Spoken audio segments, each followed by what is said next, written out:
universalmente crece. Aunque a veces localmente hay en algunos lados podríamos decir que decrece, pero la iglesia del Señor, que es una, está creciendo cada día. Cada día Dios añade quienes van a ser salvos. Y podemos ver cómo Dios obra en diferentes lugares.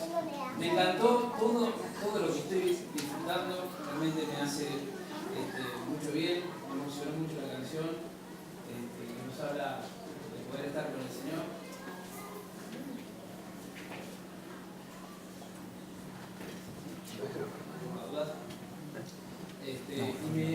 Y vi en el video, todo lo que vimos en el video de este año. Trabajan también. No, a veces voy a iglesia y el video dura 20 segundos. Bien. Me alegra que estén trabajando. Traigo los saludos de toda la familia de la iglesia. Ya conté un poco. Mañana, si Dios quiere, venimos con Roxana, con mi señora. Así que este lugar va a estar más iluminado. Los chicos no van a poder, creo que no van a poder estar todos porque están con actividades, están también con la música y demás. ¿Qué tenemos para hoy, hermanos? Puso el Señor en mi corazón poder compartir este tema que vamos a abordar, un pasaje muy conocido por aquellos que leemos la palabra de Dios. Vamos a ir a Lucas, capítulo 5, y ver esta porción y este mensaje que he intitulado Mi vida como una barca. Así que, por favor, acompáñame a Lucas capítulo 5.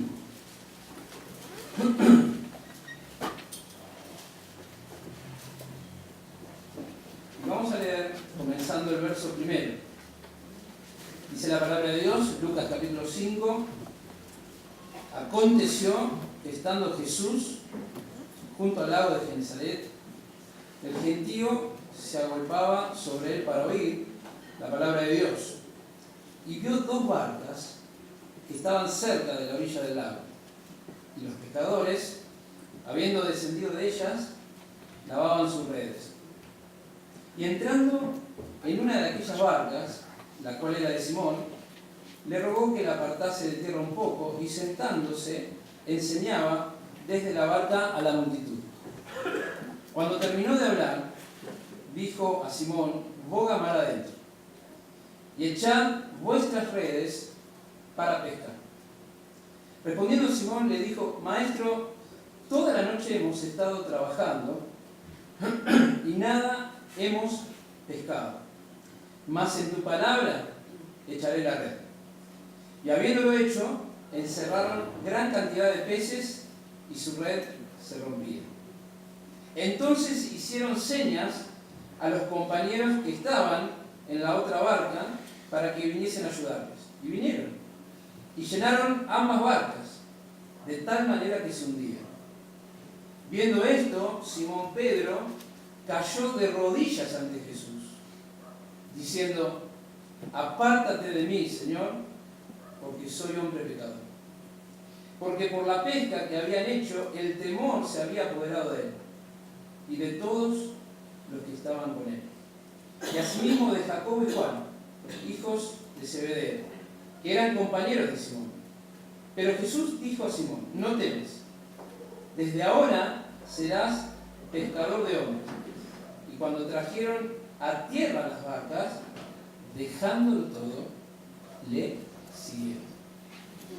Tremendo pasaje porque nos presenta esta historia al Señor Jesús comenzando un nuevo día como era de costumbre cuando Él había principiado su ministerio. Emergiendo de las aguas allí en el Jordán, de su bautismo, la Trinidad toda se hace visible, por así decirlo, y audible, el Padre diciendo: este es mi Hijo amado, en el cual tengo complacencia.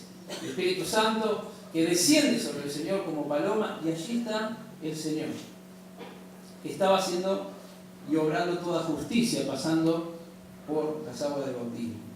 Cada día que amanecía, el Señor cumplía su misión y empieza en su lugar, en el norte de Israel, en la región de Galilea, para dar cumplimiento con lo que ya el profeta Isaías había dicho de él, que el Señor, el Mesías, traería luz y alegría a Galilea. Si podemos nosotros pensar y ubicarnos en el mapa, la historia se relata en el mar de Genesaret. Cuando vos lees en la Biblia el mar de Genesaret, 1, el mar de Tiberias, 2, o el mar de Galilea, los tres títulos están hablando del mismo lugar. Del mismo lugar. Genesaret, que significa herradura, tiene que ver con la forma que tiene este lago de Galilea. Los judíos a todo espejo de agua le dicen mar. Es tanto el desierto que hay en el Estado de Israel que cuando ellos descubrieron este espejo de agua, le dijeron, esto es un mar. Si vos llegás al mar de Galilea, te das cuenta que empezás a bajar, porque el mar de Galilea está a 213 metros debajo del nivel del mar. El río Jordán lo alimenta y también el río Jordán sigue después hacia el sur, desembocando en el mar muerto, un mar que lo mató el pecado, un mar que no tiene descarga. Allí el agua dulce del río de Jordán llega al mar muerto y se convierte en sal, en azufre y en tantos otros minerales. Todo el mar de Galilea está rodeado de montañas. Es un lugar precioso. Todo está rodeado de montañas. El agua es totalmente blanca y limpia, pura. No hay ninguna fábrica como en Argentina, no hay ningún desperdicio tóxico que pueda meterse allí con sus caños en el agua. Está lleno de peces, absolutamente lleno de peces. Y para los judíos, aún hoy, en el día de hoy, ese es un lugar energético, de vida, un lugar que ellos guardan muy bien. Hoy el Estado de Israel no solo toma el agua dulce del mar de Galilea, sino que ya son pioneros en el mundo tomando el agua del mar Mediterráneo y lo ponen en una planta desalinizadora, le sacan la sal al agua y por medio de bombas bombean el agua a todo el Estado de Israel y aún a sus enemigos, porque le venden el agua a Siria. Tremendo lo que hacen con la tecnología que ellos tienen. Pero en este momento, el Señor está allí, a las afueras de Capernaum, y allí, en esta zona, donde la herradura pega la vueltita, por así decirlo, amanece un nuevo día. Y el Señor, cumpliendo su ministerio y movido y guiado por el Espíritu de Dios, empieza a llamar a aquellos que iban a trabajar con Él, a aquellos que seguirían su legado y su enseñanza.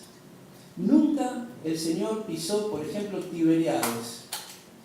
Jamás pisó Tiberíades, porque el mar de Tiberias se llama también Tiberias porque una ciudad fue dedicada al César llamado Tiberio.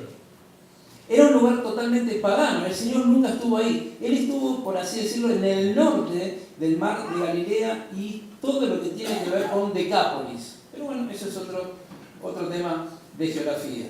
Lo que sí podemos nosotros decir, que cuando rayaba el alba de un nuevo día, caminando por la orilla de ese mar, él ve a empresarios de la pesca turbados, entristecidos, cansados, lavando sus redes, preparando todo para quizás una noche más. Y dice que el gentío, la multitud, se agolpaba sobre él para oír la palabra de Dios. Lo que el Señor enseñaba era precisamente la palabra de Dios. Todos ya le conocían al Señor. Galilea en ese momento era un lugar de villas, tremendamente pobres, oprimidos por el Imperio Romano. Cuando vos lees en la Biblia que alguien dice de Galilea puede salir algo bueno, ¿sabés por qué? Porque nadie podía verse realizado si era de Galilea. Eran oprimidos, eran pobres, tremendamente pobres. Y un joven lleno de luz en su rostro, jovial, sonriente, con gracia, traía alegría, sanidad y bendición al pueblo de Israel, a toda Galilea. De manera que ellos buscaban a Jesús porque sabían muy bien que este maestro, que este rabí no era uno más, sino que había venido de parte de Dios. Dice la Biblia que él les hacía oír la palabra de Dios. Y allí viene esta situación donde el Señor, cuando termina la predicación, no sabemos cuántos minutos invirtió el Señor enseñando la palabra, pero el Señor despide a la multitud y allí ve dos barcas, y toma una barca.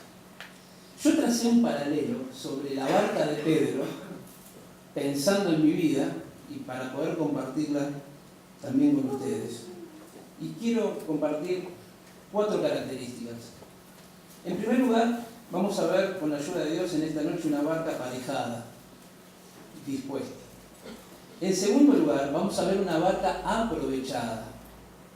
Es una barca que el Señor aprovechó, utilizó. En tercer lugar, una barca separada. ¿Por qué? Porque el Señor le dice, bueno, ahora remen a lo más profundo del mar. Y en cuarto lugar, vamos a ver una barca aplomada. ¿Por qué?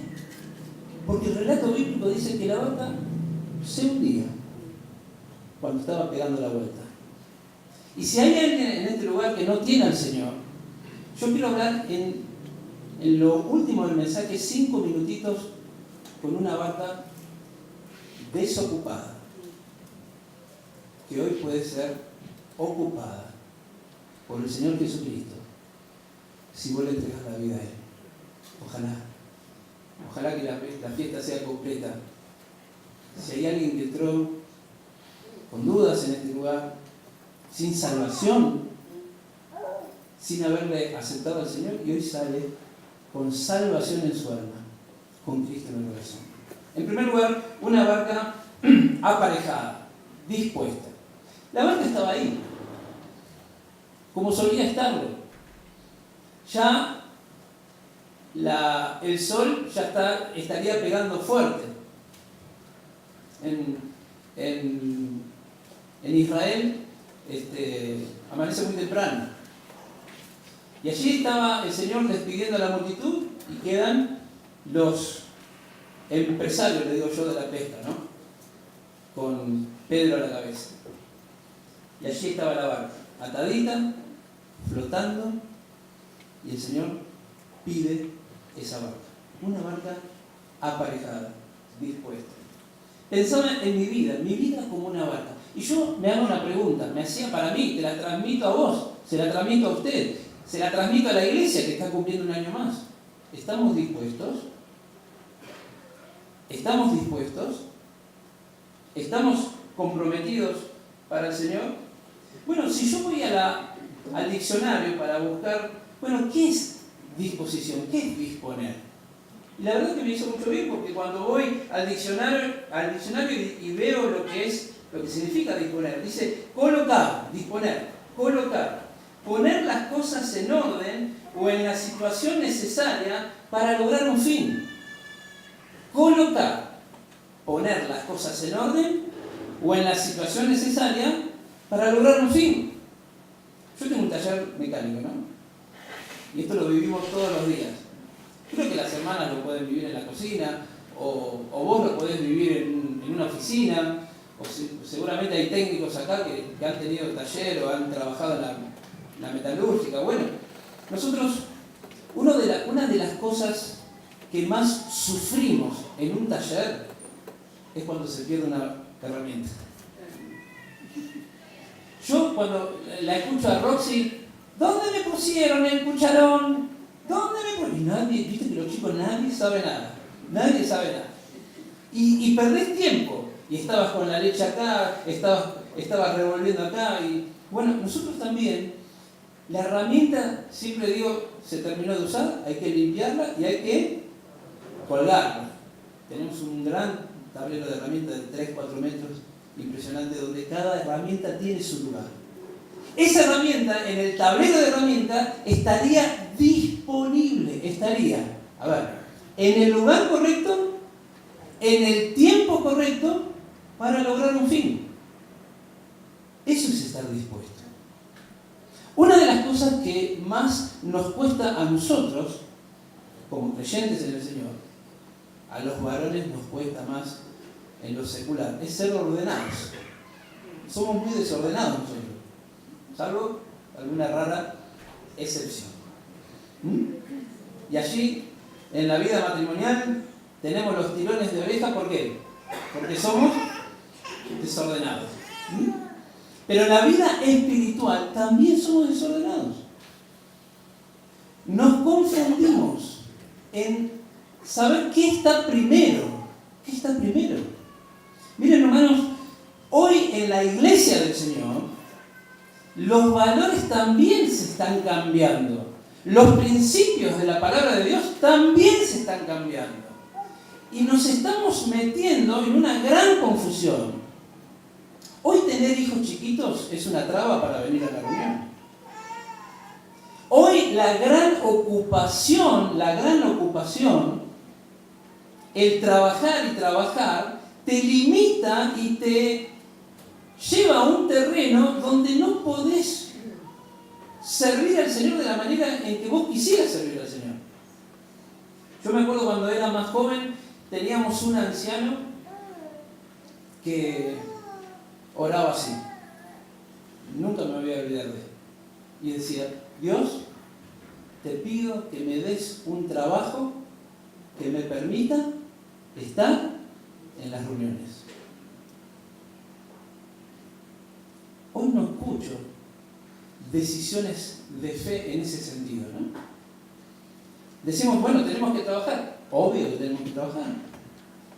A principio de año, un matrimonio llegó a los ancianos, joven, con mucho potencial, y los amamos, están trabajando muy bien, pero nos sorprendieron con el planteo.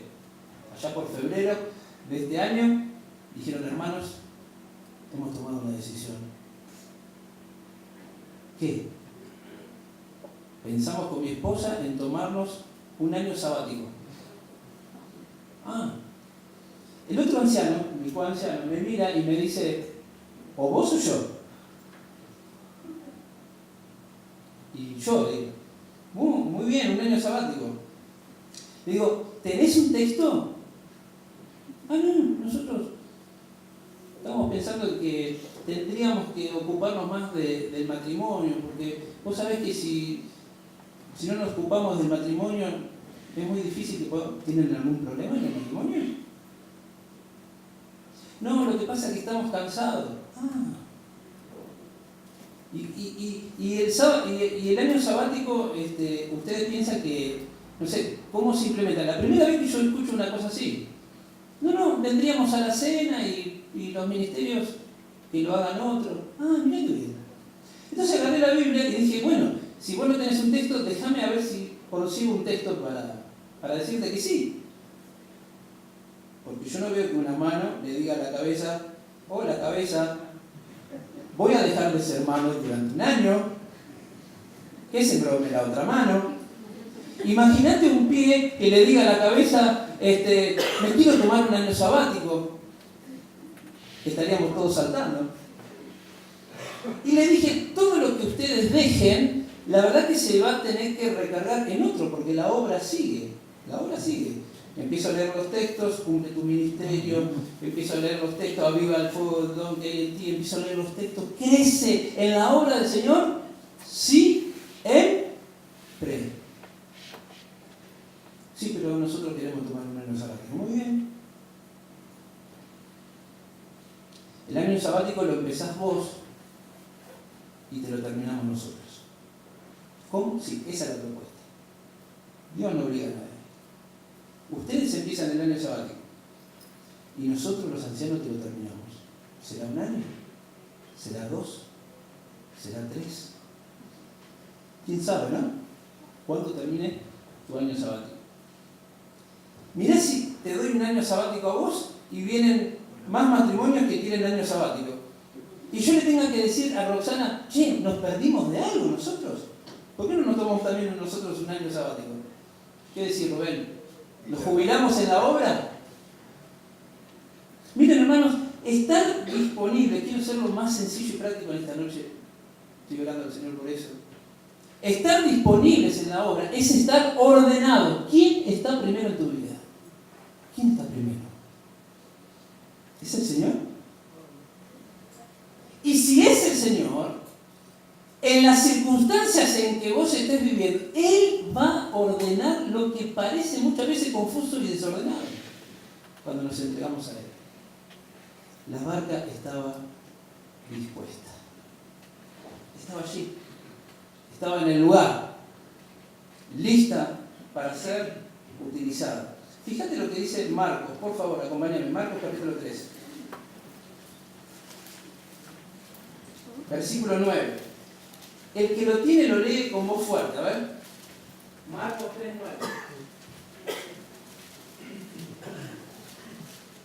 Porque por la pesca que habían hecho, el temor... Perdón, 3:9. 3:9. Y ya también el hacha está puesta a la raíz de los árboles. Marcos 3:9. Mañana te atiende Roxy. Mañana que venga con la maquinita de ella. La esposa se publica. Ahora me da Dale. el privilegio de hablar, ahora me espera. A ver. Y dijo a sus discípulos que le tuviesen siempre lista la barca a causa del gentío para que no le oprimiesen. Muy bien, muy bien. Yo quiero que subrayen siempre listo. Siempre listo. ¿Quién dice siempre listo? Los Boy Scouts. ¿Vos decías eso? Muy bien. ¿Lo seguís diciendo? Excelente. Porque eso es lo que tenemos que decir al Señor. ¿Cuántos días de nuestra vida le tenemos que decir al Señor siempre listo? ¿Cuántos días? Todos los días. Todos los días. Mirá, el estar dispuesto es estar ordenado, hermanos. Ordenado. Hoy dicen, bueno, primero la familia, después el Señor, primero el Señor, después la familia, primero el ministerio, después la familia, el ministerio, el Señor.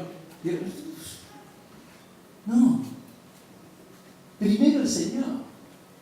Y si tenés familia como lo tenía yo, que en 3 años y medio me nacieron los 3 y estábamos...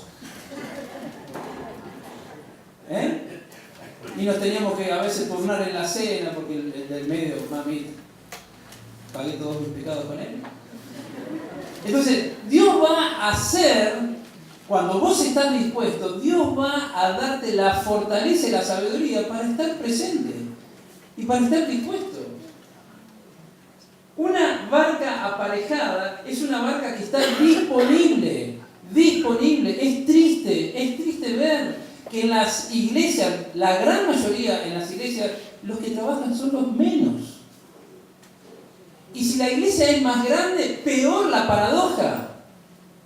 Porque en una iglesia chica hay trabajo para todos y ponele, podemos trabajar. Pero en una iglesia grande trabajan menos. Y entramos en una vorágine de religiosidad donde vengo, me siento, me conformo con la salvación, canto y me voy. Escuchando la palabra de Dios, yo siempre digo que si vos estás escuchando la palabra de Dios y no tomás decisiones que honren a Dios, salís peor que cómo entraste. ¿Cómo? Sí. ¿Querés leerlo? Hebreos capítulo 2, Hebreos capítulo 3. Si hoy escucharas su voz, no endurezcáis vuestros corazones. ¿Puede el corazón del creyente endurecerse? ¿Cuándo se endurece el corazón? Cuando yo escucho y no tomo decisión. escuchás y decís, no estoy disponible, Señor, no estoy dispuesto, Señor, no estoy comprometido, te endureces. Buscarle la vuelta, buscarle la mejor excusa, buscar el mejor argumento, pero te endureces. En segundo lugar, una barca aprovechada. Dice, y entrando en una de aquellas barcas, la cual era de Simón, le rogó que la apartase de tierra un poco. Y sentándose enseñaba desde la barca a la multitud. Una de las particularidades que tiene el mar de Galilea son los vientos. Como está en un pozo, el viento siempre sopla del Mediterráneo, pasa por arriba de las montañas y hace un efecto embudo en ese lugar. Tremendo. El Señor, que sabía muy bien esto, toma la barca, la aleja de la orilla un poco y empieza a hablar. ¿Y quién le hacía de amplificador? El viento. ¿Y las ondas? De ese lado, las ondas del mar. El Señor, una barca que estaba allí atadita, insignificante, Él la utiliza. Y a través de ella, predica. Utiliza esa barca como púlpito. Y cabe la pregunta, porque yo me hacía esta pregunta, hermanos. ¿A quién Dios utiliza? ¿Dios utiliza a todos?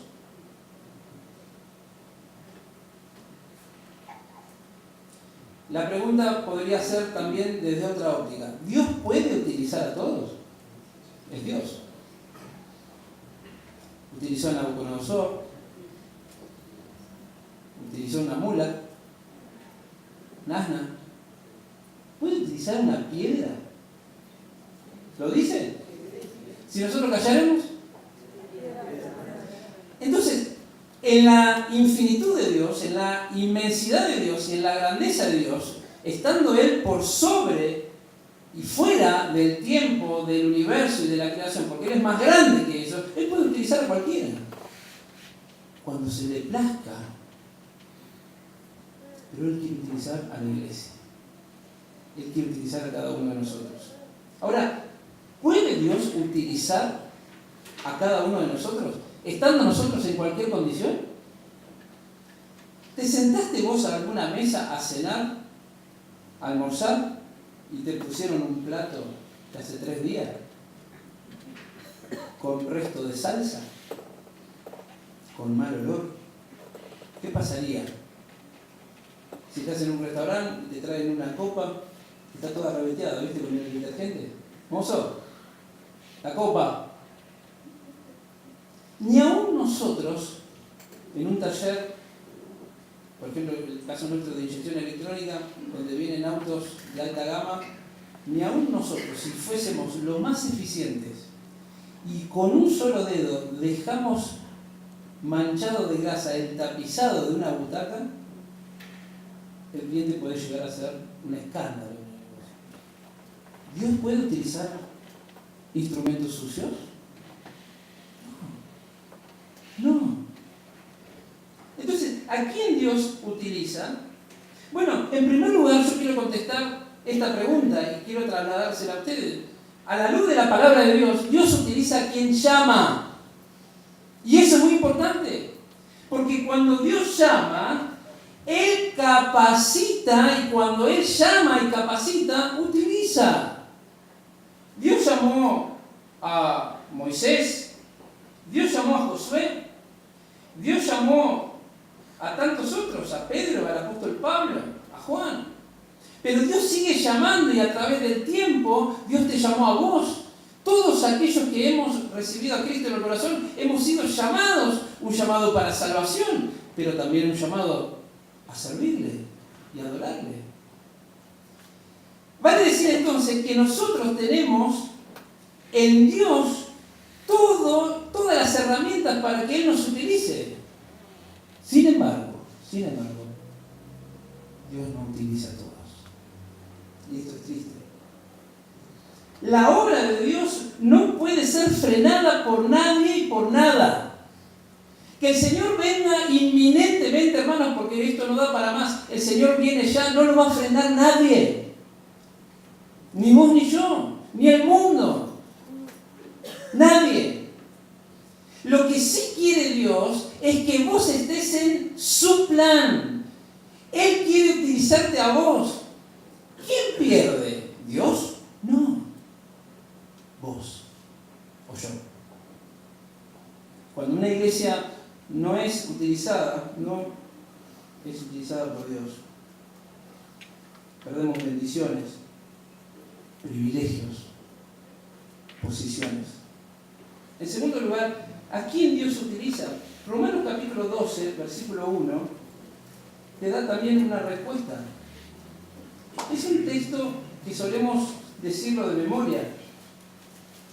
Romanos 12:1 dice: así que, hermanos, os ruego por las misericordias de Dios. Hasta este momento, en la carta de Romanos, el apóstol está tocando teología sobre la salvación, sobre la justificación por la fe, y entra en el modo práctico ahora. Y para entrar en esta nueva etapa de lo práctico, él toca este texto y dice: ruego por la misericordia de Dios que presentéis vuestros cuerpos en sacrificio vivo, santo, agradable a Dios, que es vuestro culto racional, no conformándonos a este siglo, sino transformándonos por medio de la renovación de nuestro entendimiento. Después de todo esto, podríamos nosotros comprobar cuál sea la buena voluntad de Dios. ¿Cómo es? ¿Agradable y perfecta? Hermanos, lo digo con cariño porque estamos confundidos nosotros si pensamos que el Señor nos puede utilizar y no estamos entregados. No estamos consagrados al Señor. Qué confusión que tiene la Iglesia de Cristo en estos últimos tiempos, pensando que es autosuficiente, que lo tiene todo, que tiene recursos, sabiduría, herramientas, pero no tiene consagración. No estamos rendidos. No estamos rendidos de la manera en que el Señor nos pide. Sos un sacrificio. Soy yo un sacrificio vivo, santo. ¿Puede el Señor utilizarme de la manera en que Él quiere? Cuando tengo proyectos personales, cuando los deleites temporales o la comodidad todavía siguen jugando un papel importante en nuestra vida, en nuestra familia. Estamos entregados.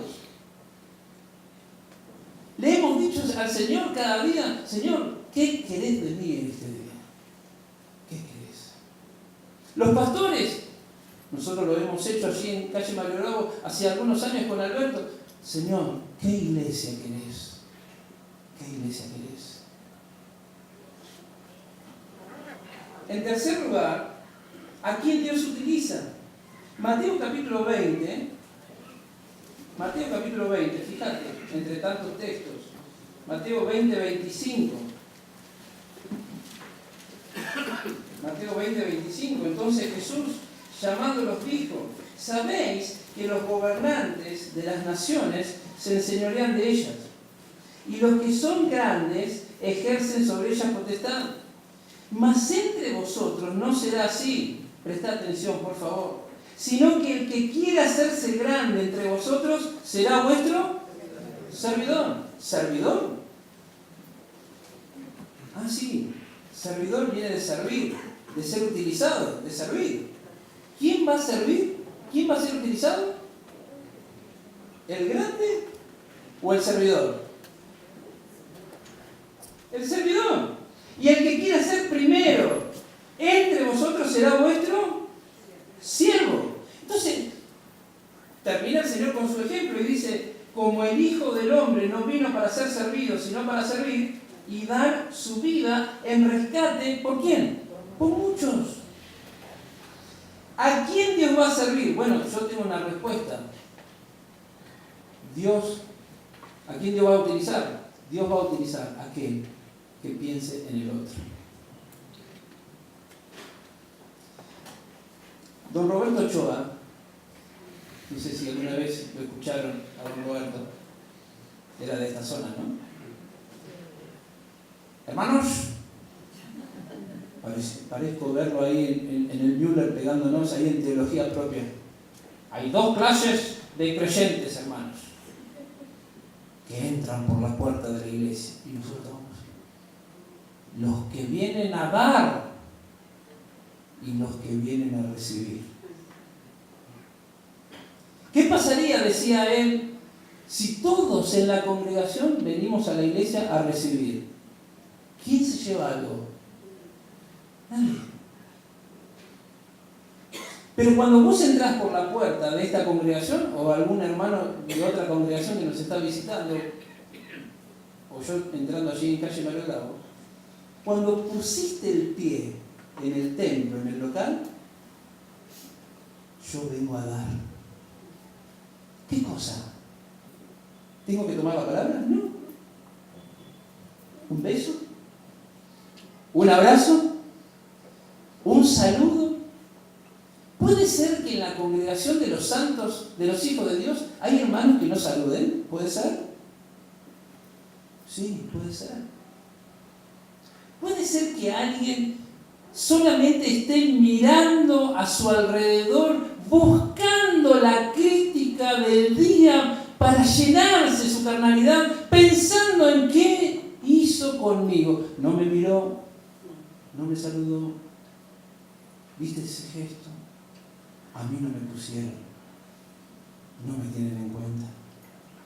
Y tantas otras cosas que el diablo va poniendo en la mente de los hermanos y de las hermanas, y que nos desenfocan en lo que el Señor quiere hacer en nuestra vida, porque la Biblia dice que el que quiera ser grande tiene que ser, ¿qué cosa?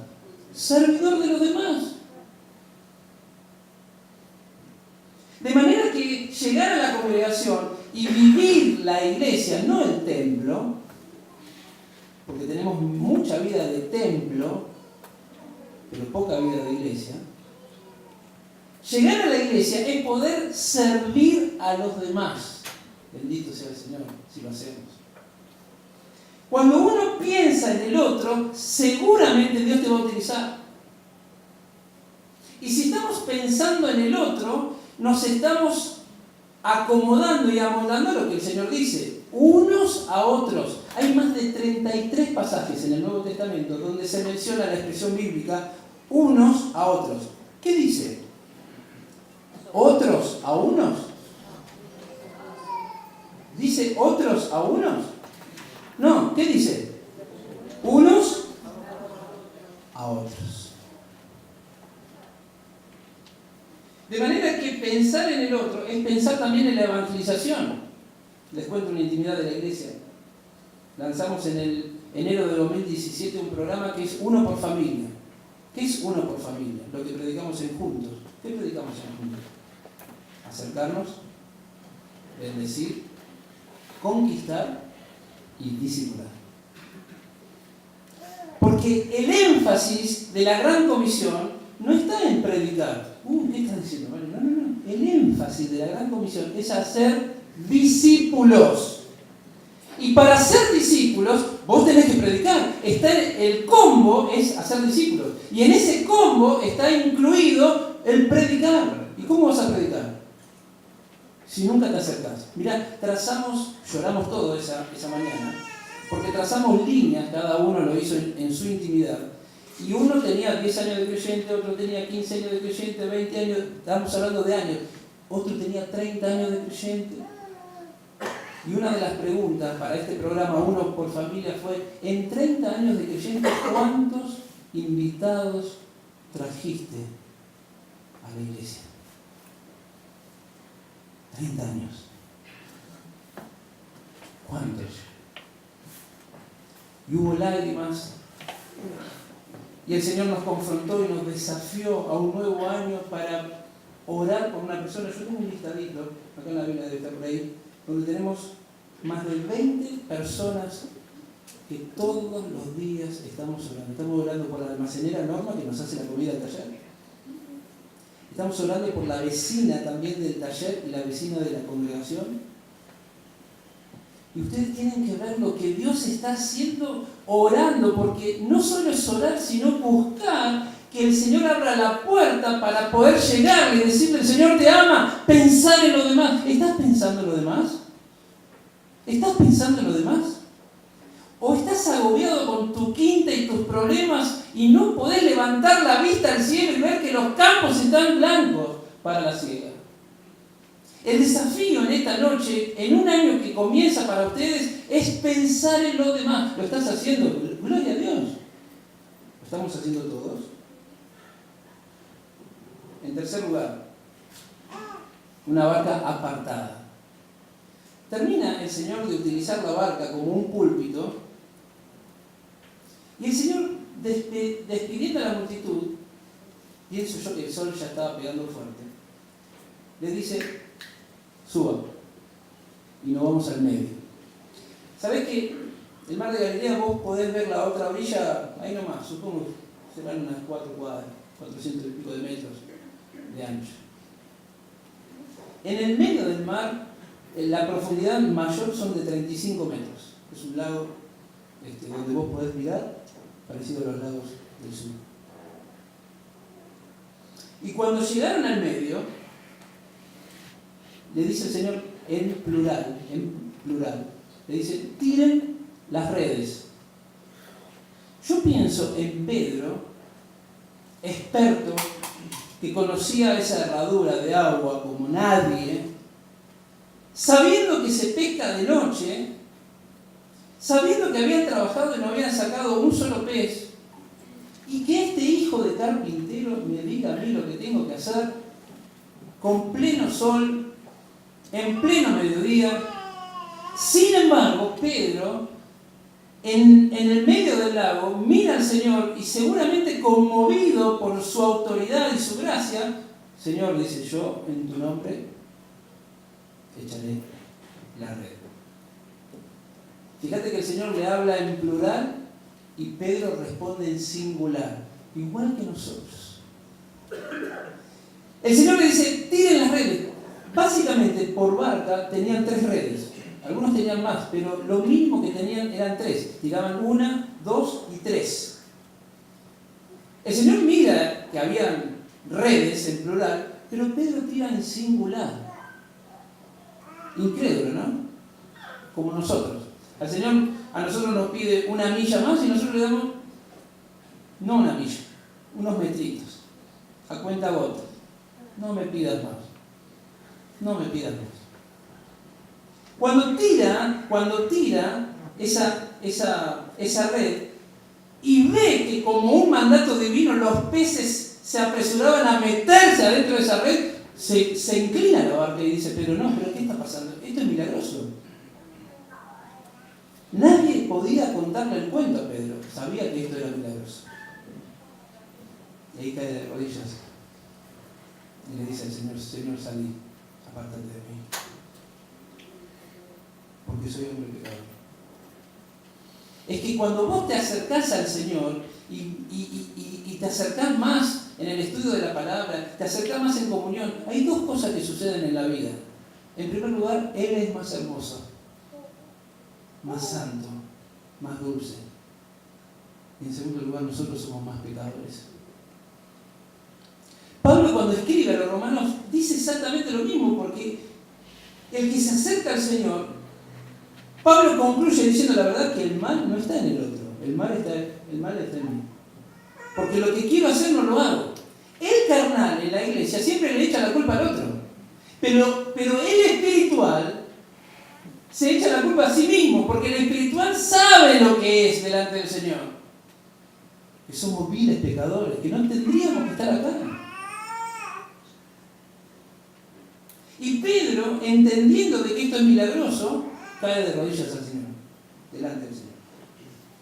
Hermanos, una barca apartada nos habla de estar separados de la orilla. Me acuerdo la primera vez que fuimos con los chicos a Mar del Plata, a los 15 minutos estaba toda la gente así. Empezamos a buscar al del medio que se fue y no nos dimos cuenta y se perdió. Nunca más vamos a venir, dice el profeta. Y todos los pibes, claro, llegamos y lo primero que hicieron fue meterse corriendo a chapotear y demás. Pero la gente mayor, viste, que se queda en la orilla, se queda tranquilito ahí, porque en la orilla estamos cómodos, ¿no? Viene una orillita, si nos metemos un poquito más y ya te mueve un poquito el piso, ya reculamos y volvemos a la orilla. En la vida espiritual, muchos se quedan en la orilla, en la comodidad, en la carnalidad, en la mundanalidad, en el conformismo de saber que soy un hijo de Dios, de que ya tengo la salvación. Pero en esta noche el Señor te está diciendo, a mí y a vos, te está diciendo, no, salí de la orilla y metete a lo profundo del mar. Metete a las profundidades de la fe, metete a las profundidades de la palabra de Dios. Salí de la orilla, salí de la comodidad, despertate y salí. Porque la bendición no está en la orilla, está en lo profundo. El milagro está cuando confiamos en el Señor y le decimos al Señor, ¿sabes, Señor? En la orilla yo no hacía nada, pero ahora en tu palabra voy a echar la red. Cuando hablamos de separación, hablamos de santidad, hermanos. Y somos santos en una posición por la gracia y la misericordia de Dios. El Espíritu Santo nos regeneró, nos selló, moró en nosotros, nos adoptó, nos santificó, nos apartó con un propósito para Dios. De allí nadie te va a mover, porque la salvación no se pierde. Pero en la progresión, en la vida práctica y en la santidad progresiva, es un proceso de conocimiento y de santificación que el Espíritu Santo quiere hacer en vos y en mí. Pero no lo puede hacer si no le damos el control al Espíritu Santo de Dios. Estar llenos del Espíritu Santo de Dios es estar controlado por el Espíritu Santo de Dios. No es el Espíritu Santo un líquido para que yo haga que descienda y me llene. No es un gas. No se compra por kilo. El Espíritu Santo es una persona y esa persona quiere actuar en tu vida y en la mía y quiere crecer como persona en tu vida y en la mía. Nunca vamos a lograr y experimentar la bendición de Dios si no estamos separados de la orilla de este mundo. ¿Qué te ata a este mundo? Negocios, deudas, placeres. ¿Qué tenés que cortar? Pecados, cosas ocultas. Dijo un hermano, la verdadera santidad se ve en la intimidad, cuando nadie me ve. Ahí se vive la verdadera santidad. Que en este comienzo de año podamos proponernos un nuevo desafío, ser más santos. Ser más santos. ¿Qué es santo? Apartado del mal. Si el pecado viene para acá, yo voy para acá. Si la tentación viene para acá, yo voy para acá. Y estar no allá en la orilla. Empezar que el Señor nos lleve al medio del mar. Último. Una barca aplomada. Yo le puse una barca escondida. Me encanta este cuadro porque se fueron tristes, dudando, consternados. Pero cuando vienen es una barca de victoria, es una barca de alegría, es una barca de fiesta. Podríamos decir que es este momento de la iglesia aquí en calle Úrsares, festejando. Tuvieron que hacer señas a otros compañeros y fíjate que las señas ellos la vieron. Te vuelvo a repetir, el lago de Galilea es un lago. Yo puedo hacer una seña y el de la orilla me ve. Y vinieron. ¿Y qué pasó? Llenaron también la barca de ellos. Esto habla del compañerismo en el servicio, es otro tema, un tema hermoso, el ser compañeros, algo que también hoy está faltando. Pero es otro tema. Aquí lo que yo estoy mirando es una barca que está viniendo con Jesús, con los discípulos, pero que tiene una montaña de peces. Pero la barca no se ve. Porque dice la Escritura, de tal modo que se hundía. Quiere decir que el nivel del agua era el mismo nivel de la arista de la barca. El agua como que tapaba toda la barca. Y yo pienso en nuestras vidas, llenos de bendiciones. Seguramente ustedes en este año, y lo vimos en el video, pudieron trabajar. No sé si tuvieron frutos, espero que sí. En realidad siempre hay frutos, porque la palabra nunca vuelve vacía. Así que nosotros no buscamos resultados, nosotros buscamos el sembrar la palabra. El resultado es de Dios, el crecimiento lo da Dios. Así que siempre hay éxito. Pero estoy pensando en una vida que le dé la gloria ¿a quién? A Dios. No era una barca que se exhibía y decía, yo traigo los peces, yo estoy llegando a la orilla. Sino que lo que se veía de la orilla era Jesús y sus bendiciones. ¿Qué ven los que están en la orilla del mundo, hermanos? ¿Cómo ven la iglesia? ¿Es una iglesia que da gloria a Dios? ¿Es una iglesia que está llena de bendiciones, pero nos arrogamos las bendiciones nosotros? Decía nuestro joven hermano que estaba con la guitarra, debe estar con los chicos, ¿no? Que los chicos ensayaron, que se preparó todo, pero dijo una frase: no se hizo para mostrarse, dijo, ¿no? No lo hicimos para mostrarnos. Hemos cantado en un hermoso coro que aprendí acá, que la gloria es para Dios. Vivimos en la etapa de la tecnología donde cada cosita que hacemos en la iglesia, selfie, Face, Instagram, y no hicimos nada. No estoy diciendo con esto que está mal. ¿Cuántas obras de Dios hemos conocido y conocemos por redes sociales? Y podemos orar. Pero cuidado con sacar en el Clarín o en Internet las cosas que hacemos, porque el Señor quiere que lo hagas con humildad y entre las sombras. Mirá, Dios promete bendición pública cuando hay comunión íntima. Lo público dejáselo a Dios. No te esfuerces por mostrar algo que el Señor te dio, dejáselo a Dios. Que si Él te tiene que llevar de la mano, será mucho más fácil y más alegre y más bendecido el viaje. Hoy vivimos tiempos de personalismos, hermanos. Y cuando hablamos de personalismos estamos hablando en todos los órdenes de la iglesia. Comparto con Rubén una mesa de trabajo, ¿no, Rubén? Los personalismos en los ancianos, en los líderes. En cuánto hice, en cuánto no hice, en cuántos gané, como si fuese. La gloria se la damos a Dios, no a nosotros, dijo el salmista, ¿se acuerdan? No a nosotros, sino a tu nombre sea la gloria. Y que sea así. Porque todo lo que vos hagas en el nombre del Señor no quedará sin recompensa. Aún un vaso de agua que vos des a un necesitado puede ser para la gloria de Dios. El texto nos dice que todo lo que hagáis, hacedlo de corazón. No para los hombres, sino para el Señor. Y en esta barca y en esta vida Dios quiere llenarnos de bendiciones. Y todo para la gloria de Dios. Pedro le dice al Señor: Señor, apártate de mí porque soy hombre pecador.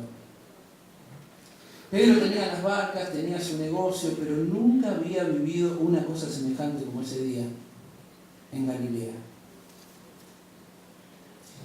Jesús había llegado a la barca de Pedro. Se había acercado, había subido a la barca y había obrado. Y en esta noche, si vos no tenés a Cristo en el corazón, déjame decirte que Dios se acercó a tu vida, siempre se acerca a Dios. ¿Sabes que Dios siempre se acerca a tu vida? Dios nunca se aparta. La Biblia, cuando habla de apartarse, siempre habla de nosotros, nunca de Dios. Dice la Biblia allí en Isaías 53 que cada uno de nosotros nos descarriamos, nos apartamos como ovejas, cada cual siguiendo su camino. Y el pecado es el gran problema que tiene una dinámica de muerte que te hace apartarte de Dios. Así como Adán pecó y estando en ese jardín, en esa delicia, dice que se apartó de Dios cuando se vio desnudo. De la misma manera, vos, si estás sin Cristo en esta noche, estás apartado de Dios. Estás destituido de la gloria de Dios.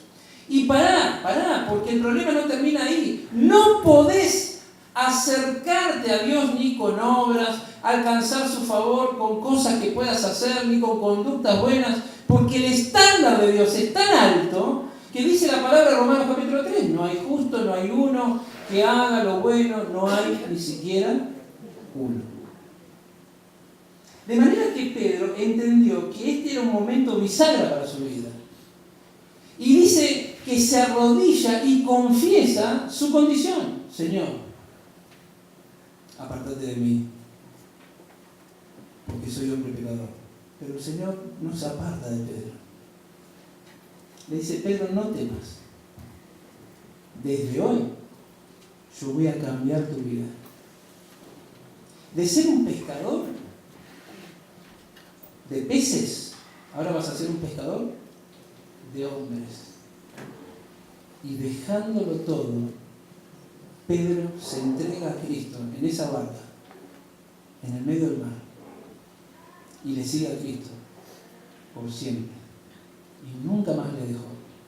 Si en esta noche vos seguramente escuchaste el mensaje muchas veces, pero nunca tomaste la decisión que tomó Pedro, vos hoy podés decir lo mismo, ahí sentado donde estás. ¿Qué podés decir? Le podés decir exactamente lo mismo. Señor Jesús, sé que soy un pecador, que estoy apartado. Te pido perdón por mis pecados. Entra en mi corazón. Decir así, entra en mi corazón. Y salvame en esta noche. Si todavía no lo hiciste, Dios hoy está llamando a la puerta de tu corazón. Quizás haya algún apartado siendo creyente. Quizás acá en el auditorio haya alguna visita que un día en el camino, en un punto, dijo como el pródigo, me voy, hago la mía. Y hoy estás acá.